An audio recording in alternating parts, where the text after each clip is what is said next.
പൂഞ്ഞാറിലെ കേരള കോൺഗ്രസിന്റെ സ്ഥാനാർത്ഥി നിർണയത്തിൽ പ്രതിഷേധിച്ച് യൂത്ത് ഫ്രണ്ട് നേതാവ് റിബലായി രംഗത്ത്. ജോർജ് കുട്ടി അഗസ്തിയെ സ്ഥാനാർത്ഥിയാക്കിയതിൽ പ്രതിഷേധിച്ച് യൂത്ത് ഫ്രണ്ട് ജില്ലാ പ്രസിഡന്റ് സജി മഞ്ഞക്കടമ്പൻ റിബലായി രംഗപ്രവേശം ചെയ്തു. പാർട്ടിയുമായി പുല്ലബന്ധം പോലുമില്ലാത്തയാളെയാണ് പൂഞ്ഞാറിൽ സ്ഥാനാർത്ഥിയാക്കിയതെന്ന് സജി മഞ്ഞക്കടമ്പൻ കോട്ടയത്ത് പറഞ്ഞു. പാർട്ടിക്ക് വേണ്ടി പണിയെടുക്കുന്നവരെ തഴഞ്ഞാണ് പാർട്ടിക്കാരനല്ലാത്തയാൾക്ക് സീറ്റ് നൽകിയതെന്ന് സജി മഞ്ഞക്കടമ്പൻ പറഞ്ഞു. കഴിഞ്ഞ കുറേ നാളുകളായി പാർട്ടിയെയും പാർട്ടി പ്രവർത്തകരെയും അധിക്ഷേപിച്ച് നടക്കുന്നയാളാണ് ജോർജ് കുട്ടി അഗസ്തി. പൂഞ്ഞാറിലെ പാർട്ടി സ്ഥാനാർത്ഥി നിർണയത്തെ പ്രതിഷേധിച്ച് നിയമസഭാ തെരഞ്ഞെടുപ്പിൽ താൻ മത്സരിക്കും, അല്ലെങ്കിൽ സ്ഥാനാർത്ഥിയെ മാറ്റാൻ നേതൃത്വം തയ്യാറാകണമെന്നും സജി മഞ്ഞക്കടമ്പിൽ പറഞ്ഞു.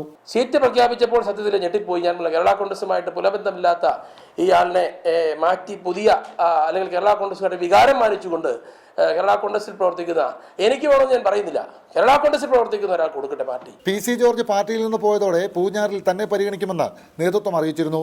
അതനുസരിച്ച് പ്രവർത്തനവും തുടങ്ങി.